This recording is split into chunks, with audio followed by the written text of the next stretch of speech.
ابرہہ ایک عیسائی حکمراں تھا جسے شاہ حبشہ نجاشی کی طرف سے یمن بھیجا گیا تھا۔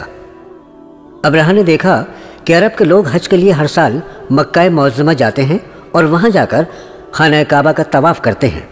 یہ دیکھ کر اس نے یمن کے شہر صنعا میں ایک عالیشان گرجا گھر بنوایا۔ اس کی خوبصورتی کی خبر پورے عرب میں پھیل گئی۔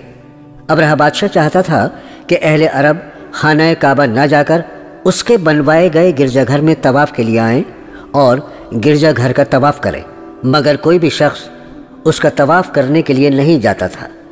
اس کے بعد ابرہہ بادشاہ نے گرجا گھر کی دیکھ بھال کے لیے قریش قبیلے کے ایک شخص کو رکھ لیا اور عرب لوگوں سے کہا کہ تم سب مکہ معظمہ کا طواف کے لیے جایا کرو اور صنعا میں گرجا گھر بھی آیا کرو، مگر ابرہہ ہر طرح سے ناکام رہا۔ ایک دن گرجا گھر کا خادم جو کہ قریش قبیلے سے تھا، وہ گرجا گھر میں گندگی پھیلا کر اپنے شہر بھاگ آیا۔ جب بادشاہ ابرہہ کو اس کی خبر ملی تو اس نے گرجا گھر جا کر وہاں کا منظر دیکھا اور منظر دیکھتے ہی غصے سے آگ بگولا ہو گیا اور اس نے قسم کھائی کہ وہ خانہ کعبہ کو ڈھا کر ہی اب چین سے بیٹھے گا۔ چنانچہ وہ ایک بہت بڑا لشکر لے کر، جس میں ہاتھی سوار، گھڑ سوار اور اعلیٰ درجے کے فوجی تھے، ان سب کے ساتھ مکہ معظمہ کی طرف روانہ ہو گیا۔ راستے میں عرب کے کسی بھی قبیلے نے اس کو روکنے کی مداخلت کی تو ابرہہ نے انہیں مار ڈالا، یہاں تک کہ وہ مکہ معظمہ کے قریب پہنچ گیا اور وہاں پہنچ کر سب سے پہلے تو اس نے وہاں لوگوں کے پالتو جانور پکڑنے شروع کیے، جن میں اونٹ، گھوڑے، بکریاں، بھیڑیں وغیرہ وغیرہ سب جانور تھے۔ ابرہہ کی فوج حضرت محمد صلی اللہ تعالیٰ علیہ وسلم کے دادا عبد المطلب کے اونٹ بھی پکڑ کر لے گئی۔ جب اس کی خبر ان کو معلوم ہوئی کہ ابرہہ خانہ کعبہ کو گرانے کے لیے لشکر کے ساتھ مکہ معظمہ میں آیا ہے اور لوگوں کے جانور بھی پکڑ رہا ہے، تو عبد المطلب خانہ کعبہ سے لپٹ کر بہت روئے اور اللہ تعالیٰ سے دعا مانگی، اے اللہ تو اپنے گھر کی حفاظت کر۔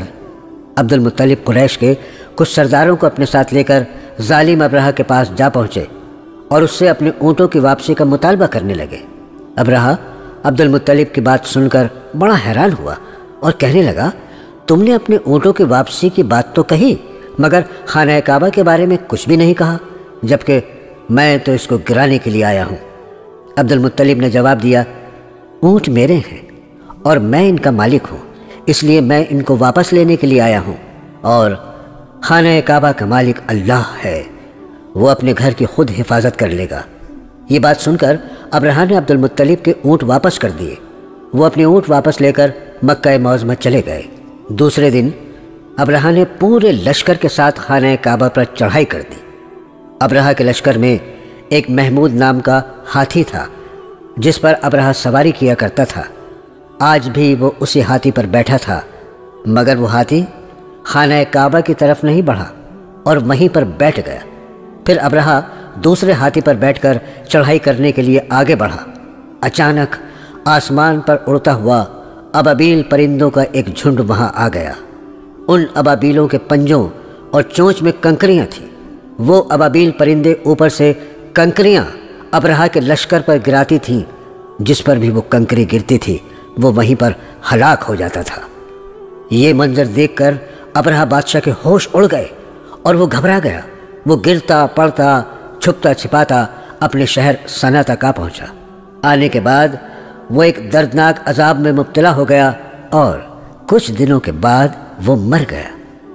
اس واقعے کا ذکر قرآن حکیم میں سورہ فیل میں آیا ہے، جو کہ 30ویں پارے میں سورہ نمبر 105 ہے۔ اللہ تعالیٰ فرماتا ہے، کیا آپ نے نہیں دیکھا کہ آپ کے رب نے ہاتھی والوں کے ساتھ کیا سلوک کیا؟ کیا اس نے ان کے مکر و فریب کو باطل و ناکام نہیں کر دیا؟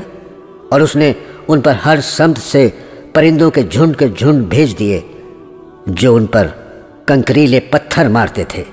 پھر اللہ نے ان کو کھائے ہوئے بھوسے کی طرح پامال کر دیا۔